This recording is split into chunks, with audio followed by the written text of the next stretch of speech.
आज हम बनाएंगे उड़द दाल की कचौड़ी। अगर आपकी कचौड़ी कभी खस्ता नहीं बनती या फूली फूली नहीं बनती तो आज की ये रेसिपी आखिर तक ज़रूर देखिए। हर स्टेप आसान तरीके से बताया है मैंने। रेसिपी अगर पसंद आ जाए तो चैनल सब्सक्राइब कर लीजिएगा। देखिए, बहुत ही खस्ता और करारी कचौड़ी बनाने का तरीका मैं आपको बताने जा रही हूँ। सबसे पहले यहाँ पर हमने आधा कप उड़द की दाल को रात भर के लिए भिगो कर लेना है। हाँ, दाल को रात भर के लिए ही भिगोइएगा और उसके बाद में मिक्सी जार में डालकर कम से कम पानी डालकर इसका पेस्ट तैयार कर लीजिए। जितना कम पानी डालोगे भूनने में आप उतना ही सूखी रहोगे। तो पेस्ट तैयार हो गया है। चलिए तब तक आटा लगा लेते हैं। तो यहाँ पर हमने 1.5 कप मैदा लिया है और 1.5 कप मैदा में 1 चम्मच भर के अजवाइन, स्वाद अनुसार नमक और 4 बड़े चम्मच यहाँ पर आपको घी डालना है। अगर कचौड़ी करारी बनाना चाहते हैं तो तेल डालिए। अगर कचौड़ी खस्ता बनानी चाहते हैं तो घी का इस्तेमाल करिए। तो 4 बड़े चम्मच मैंने यहाँ पर घी डाला है। घी आपको उतना डालना है कि जब आपकी मुट्ठी अगर नहीं बन रही है तो थोड़ा घी का इस्तेमाल और कर लीजिएगा। अगर बंद रही है तो कोई ज़रूरी नहीं कि हमने 4 चम्मच घी डाला है तो आपको भी 4 ही चम्मच में हो जाएगा। देखिए, एक यही आइडिया है कि अगर तेल घी अच्छे से रहेगा तो आपकी जो मुट्ठी ऐसे बंधने लगेगी तो आप समझ जाइएगा कि जो मोयन है वो बिल्कुल परफेक्ट है। अब ठंडा पानी डालकर थोड़ा थोड़ा नरम मुलायम आपको आटा लगाकर तैयार करना है। आटा बहुत ज़्यादा सख्त मत लगाइएगा, नहीं तो ज़्यादा सख्त आटा लगाओगे तो कचौड़ी की स्टफिंग बाहर आएगी उसमें। तो आपको जो है मुलायम आटा लगाकर तैयार करना है। और आटे को सबसे ध्यान देने वाली बात क्या है कि कम से कम 10-12 मिनट का रेस्ट ज़रूर दीजिए। तो आटा यहाँ तैयार हो गया है, इसको ढक कर साइड में रख देते हैं और चलिए दाल को भूनना शुरू करते हैं। तो एक कढ़ाई लिया है, इसमें 2 चम्मच हमने ऑयल या घी, आप जिसमें बनाना चाहें वो डाल दीजिए। 1 चम्मच साबुत धनिया और 1 चम्मच सौंफ को क्रश करके डाल दिया है। कच्ची ही लिया है क्योंकि यहाँ पे ये भुन जाएगी। तो सारा इसके अंदर डाल दिया है और यहाँ पर आधा चम्मच 1/4 चम्मच के करीब छोटी चम्मच से हींग डाल दिया है। अब जो दाल का पेस्ट है ये सारा इस कढ़ाई के अंदर डाल दीजिएगा और डालने के बाद थोड़ा सा साइड में कर दीजिएगा। यहाँ पर तेल का टेम्परेचर हमें थोड़ा नॉर्मल करना था। अब 1 चम्मच भर के बेसन डाल दीजिएगा और बेसन को इसी तेल में भून लीजिएगा। जब बेसन यहाँ पर भुन जाए तब दाल के साथ में बेसन को मिक्स कर लीजिएगा। दाल के साथ बेसन को मिक्स कर कर अब इस टाइम पर आपको लो फ्लेम पर दाल को भूनना है। दाल अच्छे से भुने मिक्स हो जाए उसके बाद कुछ मसाले डालेंगे, जिसमें आधा छोटा चम्मच हल्दी, आधा ही छोटा चम्मच कश्मीरी लाल मिर्च, आधा चम्मच भुने हुए जीरे का पाउडर, 1 चम्मच यहाँ पर छोटे चम्मच से आमचूर का पाउडर डाला है और 1 चम्मच यहाँ पर कसूरी मेथी का पाउडर डाल दिया है मैंने। आधा चम्मच यहाँ पर ड्राई जिंजर पाउडर और नमक स्वाद के अनुसार डाल दिया है। सारी चीज़ मसालों को डालने के बाद में आपको मसालों को दाल के साथ में अच्छे तरीके से मिक्स करना है और तब तक भूनना है जब तक कि ये मसाले अच्छे से मिक्स ना हो जाएं। और जब ये दाल अच्छे से भुन जाएगी, इसकी ये पहचान है, तो इसलिए भरभरी हो जाएगी और इसमें से जो तेल है वो भी रिलीज़ हो जाएगा। तब आप समझ जाइएगा कि ये दाल जो है तेल छोड़ने लगी है तो ये भुन गई है। अब गैस की फ्लेम ऑफ करके इसे ठंडा होने देते हैं। तब तक आटा चेक कर लेते हैं। तो आटा को यहाँ पर रेस्ट 10 से 12 मिनट का रेस्ट हो गया है। दाल को भूनने में कम से कम 9 से 10 मिनट लग गया लो फ्लेम पर। अब देखिए, यहाँ पर आटे को वापस से मसल कर तैयार कर लीजिए और उसके बाद में आटे को 2 पार्ट में डिवाइड कर लीजिए। आटे को 2 पार्ट में डिवाइड करने के बाद में आपको इसके जो है छोटे छोटे पेड़े तोड़कर तैयार करने हैं। लोइयाँ तोड़ लीजिए। जितना बड़ा छोटा साइज़ रखना चाहें आप अपने हिसाब से रख लीजिए। अगर आप सचमुच जो है इसको जो है एक साइज़ का बनाना चाहते हैं तो सारे पेड़े मेज़र करके ले लीजिए।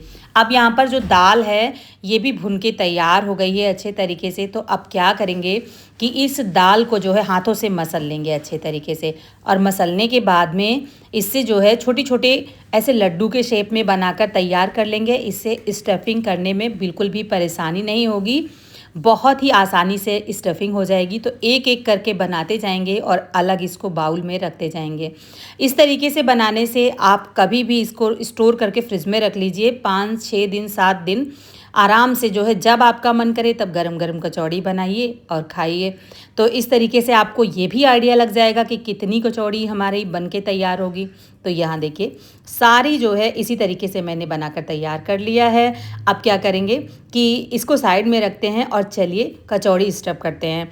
कचौड़ी को ये एक एक लोई लीजिए और कटोरी के शेप में छोटा छोटा करके इस तरीके से बढ़ा लीजिए और बढ़ाने के बाद एक जो है स्टफिंग वाला लड्डू इसके अंदर रखिए और इसको जो है फ़ोल्ड कर दीजिए अंदर की तरफ और जो एक्स्ट्रा आटा है उसको घुमाकर इस तरीके से खींचकर तोड़ दीजिए और फिर हथेली की सहायता से इस तरीके से चारों तरफ से इसको प्रेस कर लीजिए।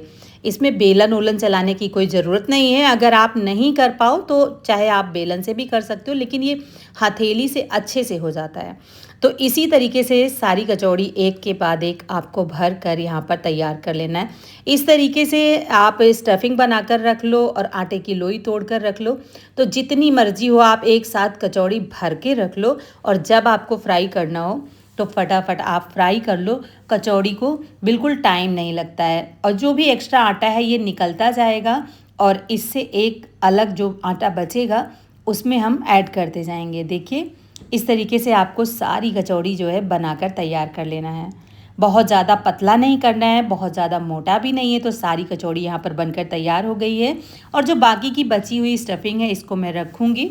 अगले दिन जैसे बच्चे स्कूल में जाएंगे तो उनको भी बना कर दे सकती हूँ सुबह, तो टाइम बिल्कुल नहीं लगता है। अब यहाँ पर ऑयल हमने कढ़ाई में रख दिया है गरम करने के लिए और लो फ्लेम पर बिल्कुल हल्का गुनगुना ऑयल हो तभी आप सारी कचौड़ियों को डाल दीजिएगा। एक एक करके जितनी कचौड़ी आपके कढ़ाई में आ जाए उतनी डाल दीजिएगा।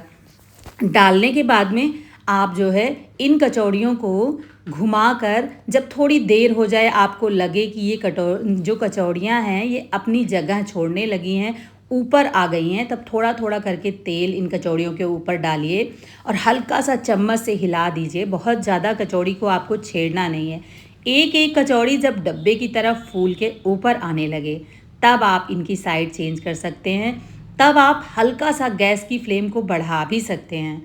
अभी तो मैंने बिल्कुल लो रखा है, आप देख सकते हैं। इस तरीके से जब भी आप कचौड़ियाँ फ्राई करोगे, एक कचौड़ी मैं इसमें से निकाल के बाहर रख रही हूँ क्योंकि कचौड़ियों को फूलने की जगह नहीं मिल रही है। कढ़ाई मेरी छोटी है तो इस वजह से, वैसे तो जब मैं घर में कचौड़ियाँ बनाती हूँ तो बहुत बड़ी कढ़ाई में बनाती हूँ। अभी तो ये आपको दिखाना था तो इसमें फिर अच्छा नहीं लगता है, तो इस वजह से इसमें बना रही हूँ।